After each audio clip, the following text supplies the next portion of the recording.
نہیں لگتا. مسجد میں پہلے کیوں جاؤں بھائی, اتنا انتظار کرنا پڑے گا, بیان سننا پڑے گا, نماز تو دیر سے ہی ہونی ہے نا. یہاں بہت سارے لوگ بالکل جماعت کھڑی ہو جائے اس کے بعد آتے ہیں, کچھ لوگ رکوع میں امام صاحب چلے جائیں پھر آتے ہیں, اور جیسے ہی نماز ختم ہوتی ہے ویسے ہی نکلنے کی کوشش کرتے ہیں. یعنی احساس یہ ہوتا ہے, وہ ایسا لگتا ہے, محسوس یہ کرواتے ہیں کہ مسجد میں لوگوں کا دل نہیں لگتا. اور روایتوں میں مومن کی مثال دی گئی کہ مومن مسجد میں ایسا ہوتا ہے جیسا پانی کے اندر مچھلی ہوتی ہے. فش ان دا واٹر, مچھلی پانی میں کتنا پرسکون ہوتی ہے, اور مچھلی کو پانی سے نکال دیں تو بے چین بے قرار تڑپتی رہتی ہے. مگر بدقسمتی کے ساتھ بہت بڑی اکثریت ہماری وہ ہے کہ وہ مسجد کے اندر اس طرح ہوتی ہے جیسے مچھلی پانی کے باہر ہے, بے قرار بے چین گھڑی دیکھتے رہیں گے, یار کب اذان ہوگی, کب جماعت ہوگی. کبھی امام صاحب 1 منٹ لیٹ ہو جائیں, 2 منٹ لیٹ ہو جائیں تو امام صاحب کو پکڑ لیں گے, حضرت 2 منٹ آج آپ نے لیٹ جماعت شروع کی. امام صاحب 1-2 منٹ لمبی نماز پڑھا دیں, دعا طویل کر دیں, اس پر اعتراض کرنے والے اعتراض کر رہے ہوتے, حضرت آج آپ نے 2 منٹ لمبی دعا کرا دی. اللہ کے بندو 1-2 منٹ زیادہ اللہ کے گھر میں بیٹھنے کو ملا نا, شکر ادا کرو. اچھا یہی بندہ باہر چائے کی دکان پر گھنٹوں بیٹھ جائے گا دوستوں کے ساتھ, وہاں کوئی ٹائم نہیں دیکھنا, مسجد میں 2 منٹ زیادہ کیوں گزرے اس پر اعتراض شروع ہو جاتا ہے. اس کا مطلب پتہ ہے کیا ہوا, کہ دل مسجد میں نہیں لگ رہا ہے. جس کا دل مسجد میں نہ لگے وہ اپنے دل کا علاج کرائے, کیونکہ مسجد کس کا گھر ہے بتاؤ نا. اچھا آپ کے گھر میں بغیر اجازت کوئی آ سکتا ہے؟ دروازہ کھٹکھٹائے کہ آج آپ کے گھر میں رہوں گا, آپ کہیں گے کون ہو بھائی, میں تو جانتا ہی نہیں. جب میرے اور آپ کے گھر میں بے اجازت کوئی نہیں آ سکتا, اللہ کے گھر میں کیسے آئے گا؟ خوش نصیب ہیں وہ لوگ جنہیں روز بلایا جاتا ہے. مسجد میں خود سے کوئی نہیں آتا, بلایا جاتا ہے. جو نہیں آتا نا, اب ماشاءاللہ یہ مسجد اتنی فل ہے کہ پیچھے بھی لوگ کھڑے ہیں. میں آپ سب سے ایک سوال کرنا چاہتا ہوں, کیا صرف جمعہ کی نماز فرض ہے؟ ہونا یہ چاہیے تھا کہ عصر میں بھی مسجد فل ہوتی, مغرب میں بھی فل ہوتی, عشاء میں, فجر میں. اور جو لوگ کہتے ہیں نا یار میں مسجد نہیں جاتا, تمہاری بھول ہے, تم نہیں جاتے, تمہیں بلایا نہیں جاتا. تم اللہ کی بارگاہ میں توبہ کرو کہ اے اللہ مجھے روز اپنے گھر میں بلا, میں اتنا برا ہوں کہ مجھے پورا ہفتہ تیرے گھر میں آنے کا موقع نہیں ملتا. توبہ کر کے اللہ کو راضی کر کے مسجد میں آنا جانا باندھ لو. پنجاب والوں کی ایک بات بڑی مشہور ہے, میں تو جب بھی پنجاب آتا ہوں, باقی شہروں میں بھی ماشاءاللہ ایسا ہے کہ مہمان نواز ہوتے ہیں, جب بھی آئیں بڑا خیال کرتے ہیں مہمانوں کا, ٹھیک ہے نا. تو جب آپ کے گھر کوئی آتا ہے کیا کرتے ہو؟ مہمان خوش ہو کر جائے, ایسا ہی ہے نا. اگر آپ کے گھر پہ کوئی مہمان آتا ہے آپ کیا کہتے ہیں؟ یار مہمان راضی ہو کے جائے. آپ مہمان کو کچھ تحفہ بھی دے کے بھیجتے ہیں, ایسا ہی ہے. جب اللہ کے گھر پر کوئی آئے گا تو اللہ اسے جھولی بھر کر نہیں بھیجے گا, اسے خوش کر کے نہیں لوٹائے گا. خوش نصیب ہے وہ لوگ جو مسجد میں روز آتے ہیں, بیٹھتے ہیں, سکون سے ذکر و اذکار پڑھتے ہیں. ارے دنیا میں کسی کے گھر جاؤ وہ تحفے کے ساتھ بھیجتا ہے, اللہ کے گھر میں آئیں گے وہ جھولیاں بھر کے لوٹائے گا. تو نیت کر لیں انشاءاللہ, پہلی نیت تو یہ کر لیں کہ اب انشاءاللہ 5 نمازیں مسجد میں باجماعت ادا کریں گے. جمعہ کا دن کوئی عام دن نہیں ہے, یاد رکھیے گا. جمعہ کا دن ایک بڑا خاص دن ہے. اللہ تبارک و تعالی نے ہم پر ایک خاص کرم کیا ہے کہ ہمیں ہر ہفتے یہ دن عطا فرمایا. جمعہ کے دن کچھ خاص اعمال کرنے والے ہیں, وہ بھی عرض کرتا ہوں, لیکن جمعے کی پہلے اہمیت کو سمجھیے کہ جمعہ پیارے آقا علیہ الصلوۃ والسلام کی احادیث اور روایتوں کے ذریعے علماء نے بتایا کہ جمعہ یوم العید ہے. جمعہ سب دنوں کا سردار ہے. جمعہ کے روز جہنم کی آگ نہیں سلگائی جاتی. جمعہ کی رات دوزخ کے دروازے نہیں کھلتے. جمعہ کو بروز قیامت دلہن کی طرح اٹھایا جائے گا. جمعہ کے روز مرنے والا خوش نصیب مسلمان شہید کا رتبہ پاتا ہے اور عذاب قبر سے محفوظ ہو جاتا ہے. مفسر شہیر حکیم الامت حضرت مفتی احمد یار خان نعیمی رحمت اللہ تعالی علیہ فرماتے ہیں کہ جمعہ کو حج ہو تو اس کا ثواب 70 حج کے برابر ہے, کیونکہ جمعے کی ایک نیکی کا ثواب 70 گنا ہے, ملٹی پلائی بائی 70. ہم کہتے ہیں نا یار فلاں جگہ اسکیم لگی ہوئی ہے بھائی, 50% ڈسکاؤنٹ, 20% ڈسکاؤنٹ. زیادہ ڈسکاؤنٹ ہو تو سردی میں گرمیوں کا سامان خرید لیتے ہیں, کیوں یار کام آئے گا بھائی, ابھی اسکیم لگی ہوئی ہے. गर्मी में सर्दी का सामान, अरे भाई गर्मी में जैकेट ले आए, इसलिए लाया, आधी कीमत में मिल रही थी। दुनिया का फायदा है तो फौरन खर्चा कर लोगे। हर जुमे एक नेकी मल्टीप्लाई बाय 70 होके मिल रही है। बताओ ना हमें क्या करना चाहिए था? हम जुम्मे को दुरूद ज्यादा पढ़ते, कुरान ज्यादा पढ़ते, नफल ज्यादा पढ़ते, सदका और खैरात करते, मरीजों की इयादत करते। जो नेकी पूरे हफ्ते में करनी थी वो नेकी हम जुमे के दिन करते, ताकि मल्टीप्लाई बाय 70। कारोबारी लोग बैठे हैं, जब धागा सस्ता होता है हम धागा ले लेते हैं, जब कपड़ा सस्ता होता है हम कपड़ा ले लेते हैं कि यार सीजन में इसका रेट बढ़ जाएगा। अल्लाह ने हर जुम्मे को तुम्हें सीजन दिया है नेकियां कमाने का, तो कमाओ ना नेकियां। अब एक दिल जलता है क्योंकि फैसलाबाद में बहुत सारे इलाकों में जुमा छुट्टी होती है और जुमेरात की रात वीकेंड नाइट बन जाती है। जब भी छुट्टी की रात होती है तो उसे कहते हैं वीकेंड नाइट, छुट्टी की रात। होना यह चाहिए था। जुम्मे की छुट्टी इस्लामी ममालिक में क्यों थी? ये इबादत की छुट्टी थी। मगर मेरा मुशाहिदा यह है, न सिर्फ पाकिस्तान में बल्कि दुनिया के कई मुल्कों में जहां जुम्मा की छुट्टी है ना, वहां जुमेरात और जुम्मे को ज्यादा गुनाह होते हैं। ज्यादा फिल्में देखी जाती हैं, ज्यादा ड्रामे देखे जाते हैं, ज्यादा आउटिंग होती है, ज्यादा माद अल्लाह हराम कारियां होती है, क्योंकि छुट्टी है ना। ये तो ना सोचा कि ये दिन कौन सा है, हालांकि जुमेरात की रात और जुमे का दिन ये खास कबूलियत की घड़ियां हैं, दुआओं की घड़ियां हैं, मगफिरत की घड़ियां हैं, रहमतों के नुज़ूल का वक्त है। मगर बदकिस्मती से मुसलमान जुमेरात और जुम्मे को ज्यादा गुनाह करता। और जो मैंने आपको मुफ्ती अहमद यार खान नईमी का कॉल सुनाया कि जुम्मे के दिन की एक नेकी मल्टीप्लाई बाय 70 गुनाह है, वहां एक गुनाह करना वो भी मल्टीप्लाई बाय 70 हो जाता है। यानी जुम्मे के दिन खास तौर पर गुनाह से बचना है कि यार इस दिन तो कोई गलती ना हो जाए, अजाब भी 70 गुना होगा। अब इसको और आसान करके समझा देता हूं। कोई शख्स रजा आबाद की गलियों में माज़ अल्लाह गाली निकाले, गलत बात है, हराम है, मगर ईदगाह मस्जिद में आकर गाली निकाले, आप कहेंगे यार अल्लाह के बंदे अल्लाह के घर में गाली निकाल रहे हो, समझ रहे ना। कोई माज़ अल्लाह बाहर म्यूजिक चलाए, नाजायज है, मस्जिद में आकर चलाए, आप गिरबान पकड़ लेंगे, शर्म नहीं आती? अल्लाह के घर में ये कर रहे हो, अजाब बढ़ जाता है। जब मकाम मुकद्दस हो तो अजाब और गलती शदीद हो जाती है। बिल्कुल इसी तरह मक्के शरीफ में जाओ, एक नेकी हुदूद हरम के अंदर 1,00,000 नेकी के बराबर है, मगर वो मकाम इतना मुकद्दस है कि वहां एक गुनाह किया जाए तो वो गुनाह भी 1,00,000 गुनाह के बराबर हो जाता है। मैं उन तमाम पाकिस्तान के इलाके वालों से बात कर रहा हूं, मैं उन तमाम ममालिक के लोगों से बात कर रहा हूं जब जुमे को छुट्टी है। खुदारा जुमेरात की रात को वीकेंड नाइट बनाकर गुनाह मत करो। जुमा का दिन अल्लाह को नाराज करने वाले काम न करना। कहीं ऐसा ना हो कि पूरा हफ्ते की खताएं एक तरफ, जुमे को की गई खताएं और उसका अजाब एक तरफ हो जाए। अल्लाह सख्त नाराज कहीं हमसे ना हो जाए। तो खुदारा अगर जुमा को छुट्टी मिली है तो इसको इबादत में गुजारो, इसको गनीमत जानो, जुमा की अहमियत तो समझो।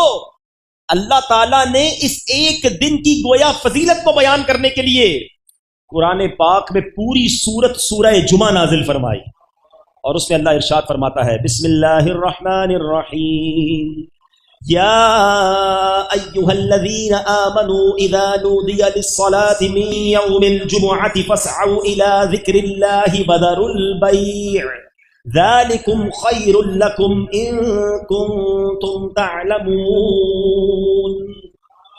ऐ ईमान वालो, जब नमाज की अजान हो जुमा के दिन तो अल्लाह के जिक्र की तरफ दौड़ो और खरीदो फरोख्त छोड़ दो, ये तुम्हारे लिए बेहतर है अगर तुम जानो। जिक्र की तरफ दौड़ो। लोग पिकनिक की तरफ दौड़ते हैं, लोग माद अल्लाह गलत कामों की तरफ जुमा के दिन दौड़ते हैं। ऐसा ना करना, ऐसा ना हो कि अल्लाह ताला की शदीद नाराजी का यह सबब बन जाए। बहरहाल कुछ काम जो जुमा के दिन स्पेशल करने वाले, एक बहुत ही खास काम जुमा के दिन ये करना है कि नबी पाक सल्लल्लाहु अलैहि वसल्लम का फरमान है कि जो जुमा के दिन, हदीस पाक का मजमून है, 200 बार दुरूद पाक पढ़े उसके 200 बरस के गुनाह माफ कर दिए जाते हैं। यानी जुमा का दिन खासुल खास दुरूद पाक पढ़ने का दिन है। एक इश्क वाली बात बता दो, फजीलतें तो इतनी हैं, हदीसें तो इतनी हैं कि जुमेरात की रात दुरूद पढ़ने वाले को ये मिलता है, जुम्मे के दिन पढ़ने वाले को ये मिलता है, ये सारी फजीलतें। इश्क वाली बात बता देता हूं जो गुलाम मुस्तफा के लिए वही काफी है।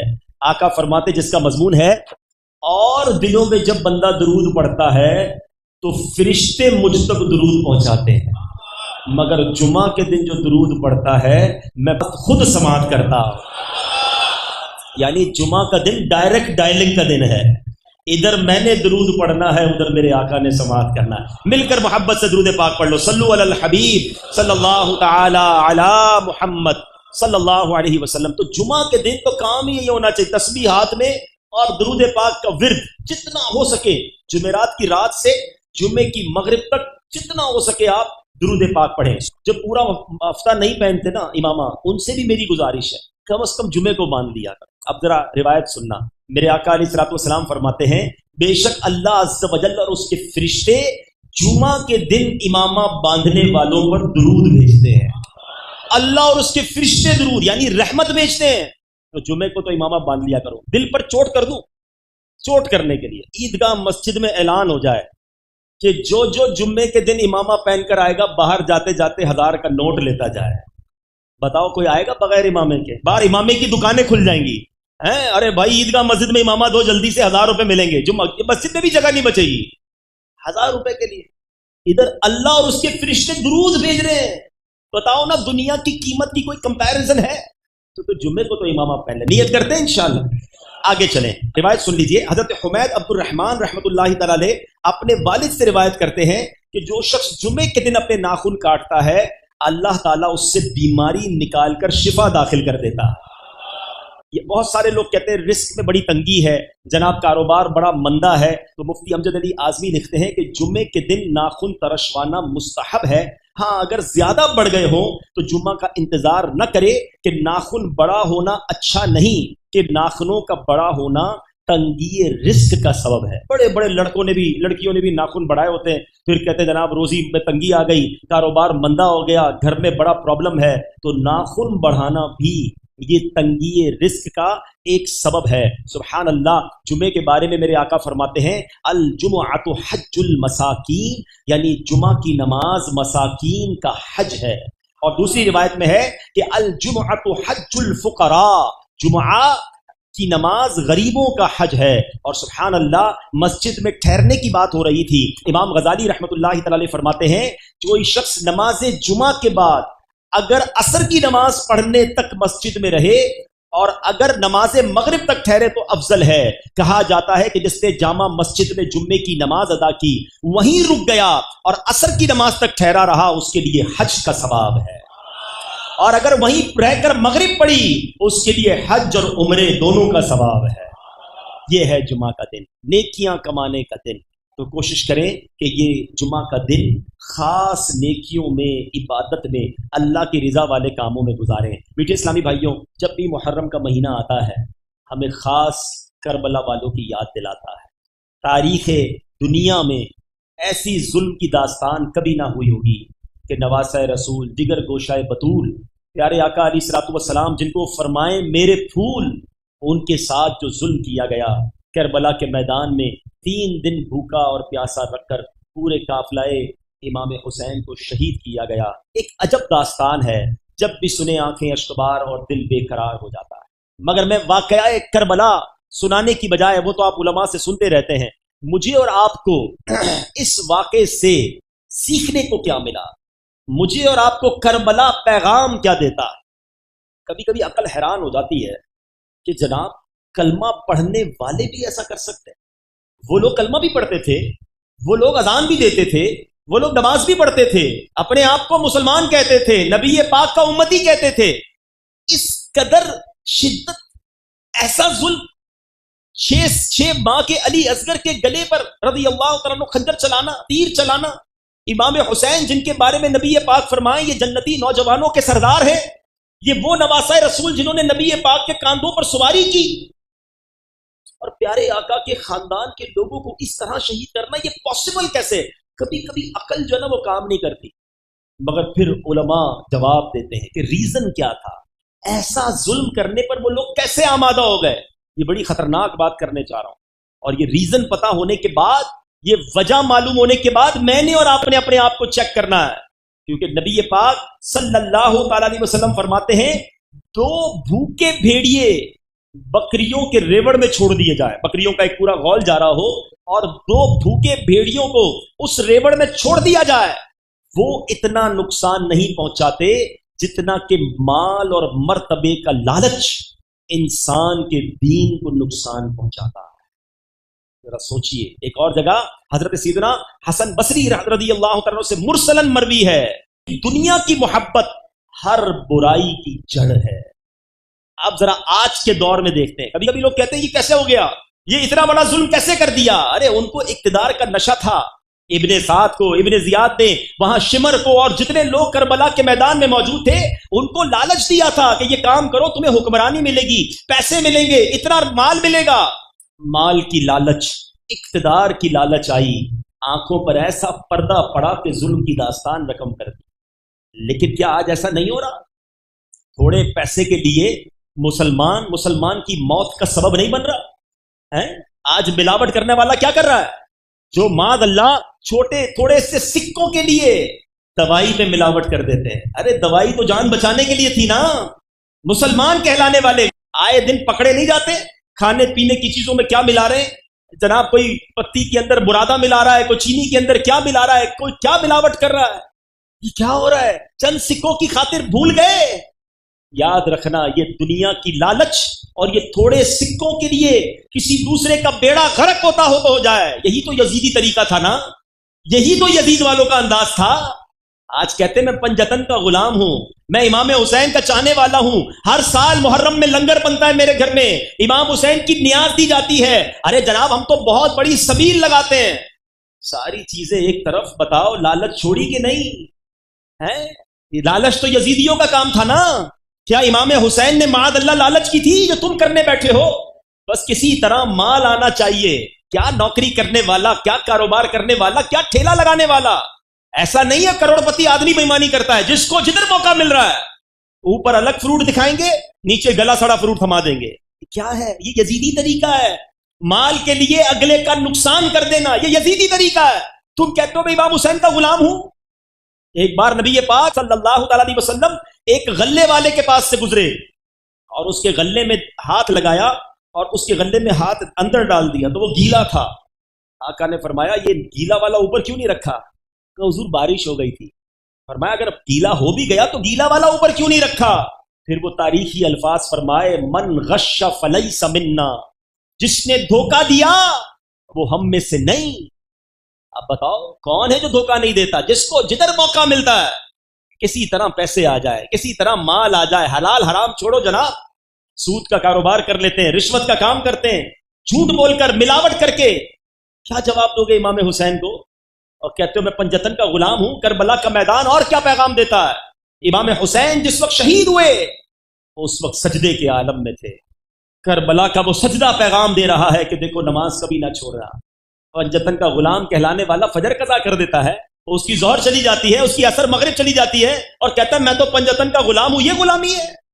नहीं मेरे पीछे इस्लामी भाई, करबला वालों की उस हालत में भी नमाज कज़ा ना हुई और तुम आज अपने नींद के अंदर नमाज कज़ा कर देते हो, खेलते कूदते में नमाज कज़ा कर देते हो। कैसे मुंह दिखाएंगे हम इमाम हुसैन को कयामत के दिन?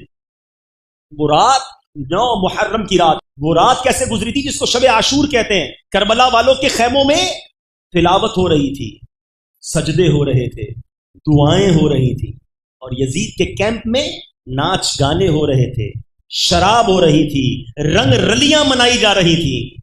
मुझे बताओ आज हमारी रातें कैसी हैं? तिलावत के साथ, नमाजों के साथ, दुआओं के साथ या फिल्मों ड्रामों के साथ, नाच गानों के साथ, माद अल्लाह कुछ लोगों की शराबों के साथ, बदकारियों के साथ। बताओ ना ये रातें यजीदी तरीके वाली हैं या हुसैनी तरीके वाली हैं? सिर्फ जबान से कहना काफी है कि मैं पंजतन का गुलाम हूं, सिर्फ जबान से कहना काफी है कि मैं इमाम हुसैन का चाहने वाला, मेरी जान कुर्बान। अरे जान तो बाद में कुर्बान करोगे, वक्त कुर्बान करके नमाज तो पढ़ लो। इमाम हुसैन के मुबारक सर को जब यजीदी लश्कर नेज़े पर उठाकर जा रहा था तो वो सरे अनवर तिलावत कर रहा था।